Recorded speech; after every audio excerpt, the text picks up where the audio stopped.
Hello and welcome to the weekly commodity market update. I'm Brownfield's Will Robinson, joined as always by the University of Missouri's Ben Brown. Ben, how's it going? Good. How are you, Will? Doing all right. Ben's rocking his Royals blue over there. They just got a series sweep. Who are they playing? I can't recall right now. Well, so tonight they play the Astros of Okay. Houston. So that's who's on dock tonight. This weekend for that four-game series sweep was the Chicago White Sox. Mm, It's notable that series sweep came the first week of April. I don't know when the last time the Royals had a series sweep in April, or at least that the first week of yeah. April. I should go back and look. So the team is noticeably better. Now, there you go. Hopefully it continues on, and just watching that, you're seeing a lot of contribution from some of the younger guys, so that's definitely good to Sure. see. Me personally, St. Louis Cardinals fan, so anxious for the first I-70 series, and hopefully it's a good one. Uh, Sure. Yeah. Ben, we've got a lot to get into today, so I don't want to dally too long on the Royals here. But looking at where we sit coming into this week for the crop markets. May corn is generally flat at 435. December corn down 1 cent at 473. May soybeans down 4 cents at 1181. November up 2 cents on the soybean front at 1184. Soybean oil for May on a cents per pound basis was down 0.34 cents at 47.9 cents. Soybean meal by the short ton was up $2.60 at $336. Wheat crop for May up 8 cents at 565. July wheat up 8 cents at 580, and then that crude oil contract for the June contract up $2.43 at 85.61. So Ben, a lot of light movement across the board, really. So really it seems like things are kind of just sitting waiting for the next market moving event. Yeah, that's right, Will. We continue to trade sideways in a lot of these markets. Even wheat that you mentioned up 8 cents week over week is down 8 cents this morning. So giving up all those gains here today, really a lack of bullish fundamentals across the board. And we'll talk about some of these throughout the program today, but just not that strong story to kind of carry commodity markets higher. Well, Ben, one of the I guess markers that we have gotten recently, we just got a jobs report that showed over 300,000 new jobs within the month of March. Also, another report from the U.S. Bureau of Labor and Statistics showing job openings for February nearly reaching 9 million positions, while people stepping out of jobs was around 3.5. So a lot of movement just in the general economy on the jobs front.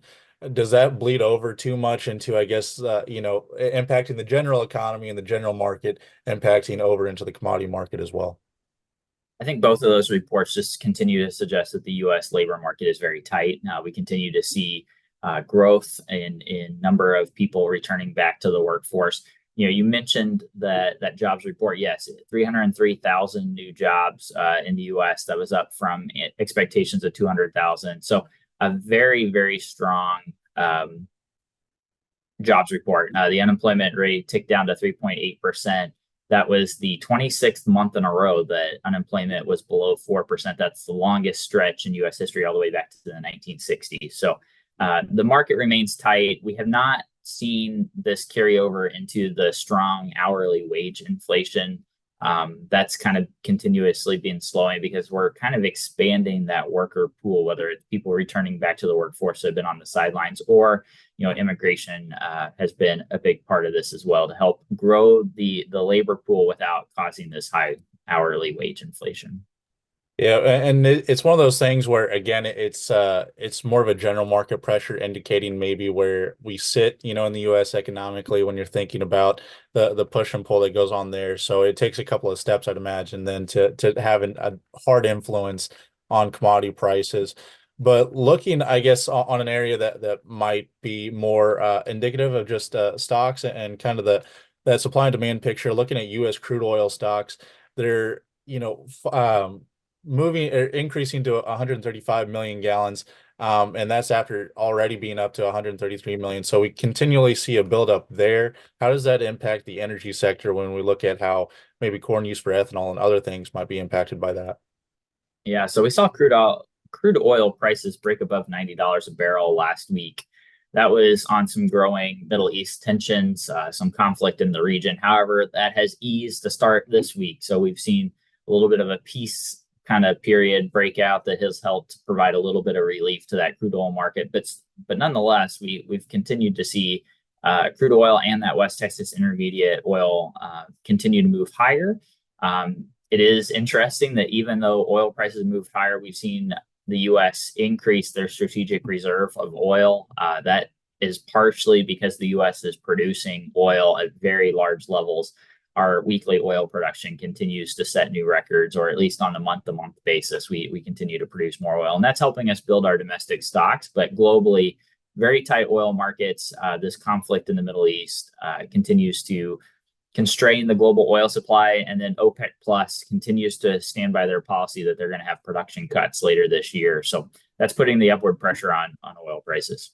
Well, and seeing that upward pressure, you're trying to build those stocks up. Hopefully that can kind of help keep things reined in as you hit stride through these next several months, hitting both the, running through planting, but then also that summer driving season for a lot of vehicles out there on the road. So, looking at where we sit right now, Ben, I'm not actually sure what the average national gas price is at the moment, but just driving from Ohio over to Missouri, when I make that trip, I see gas prices range anywhere from, $3.20 all the way up to like 3.79 if you're in the wrong spot of Indiana or Illinois. So I guess looking at moving forward, how do you expect those inputs to really be impacting farmers as you roll through planting season? Absolutely. So I think I saw where gas prices were up week over week 7 cents, and we continue to climb higher on gas prices as well. So this is part of that oil picture as well: rising oil prices, rising gas prices. When we think about distillate fuel, a lot of farmer fuel is already out in the countryside as we get ready for planting. But certainly we've seen distillate stocks start to draw down. That's going to create higher diesel fuel prices as we move ahead. So I look for that price to kind of creep a little bit higher as we move through planting season.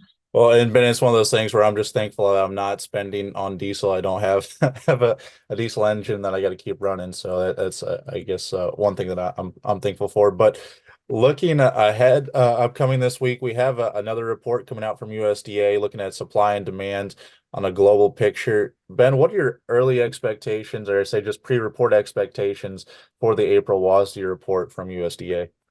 Yeah, so this WASDE report is going to include those March 1 stocks numbers that we got last month that were actually kind of bullish on the corn side. We saw a lower corn number than what we maybe had anticipated going into that report. USDA will work that into the balance sheets today. So I do anticipate maybe a slight reduction in the 2023 corn crop and an increase in corn used for feed demand for the current marketing year. That's going to draw down U.S. ending stocks for the current year. However, that's going to leave them north of maybe 2.1 billion bushels. So still very comfortable stocks levels for our old crop. Of course, we don't get the new crop balance sheets till May. So the April report is rather mute usually. We're getting a better picture, I think, in April of what the South American crops are going to look like. And so, we might see some smaller tweaks in the South American market. But in generally, I think we're going to see a little bit tighter of a balance sheet for the U.S. For our current marketing year as we work in those stocks numbers. And then we'll just take a look and see if there's any major changes to the South American production numbers. In general, I would say that the expectation is that maybe soybean numbers for Argentina move a little bit higher, and we see Brazilian soybean numbers move a little bit lower. So a little bit of give and take there. So maybe not a report that's going to move the market too heavily one way or the other as we look through April. But Ben, we're still, hitting the early steps of the planting season. Things did move a little bit slow this past week. A lot of rainfall across different areas of the Midwest. But just touching on planting progress, we're around 3% on corn. And just trying to hit, I guess again those early steps. So as we move forward here, what's your expectation for the next couple of weeks? I know it's hard to predict the weather, and that's kind of that key factor. But what are your thoughts on the pacing that we've hit so far on planting?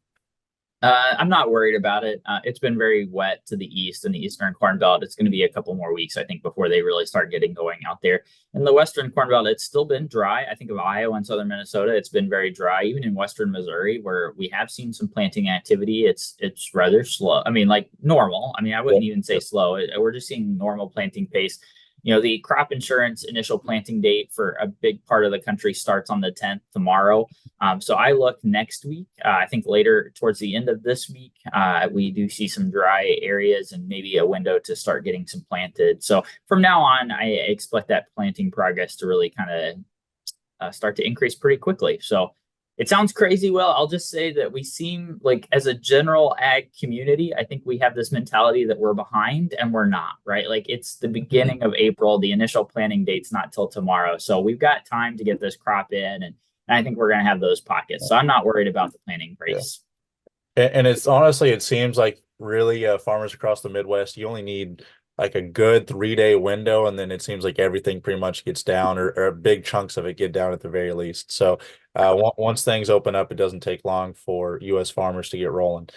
Well, Ben, looking ahead into the week and maybe beyond, when do you think the next big market mover might be coming? What reports should farmers and ranchers be paying attention to?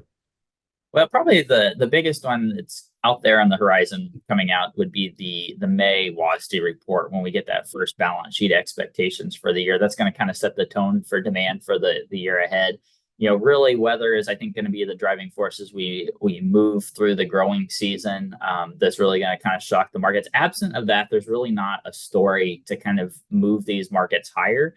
I do think that this crude oil situation and the potential for conflict in the Middle East, that right now seems to be at peace, or, like, I shouldn't say peace, but like, we're kind of seeing a little bit of break in the oil markets breaking lower as a result of that. That could eventually tie into some higher commodity prices here in the United States for corn, soybeans, wheat, and products like that. But generally, there's not the big fundamental story that's moving these markets higher.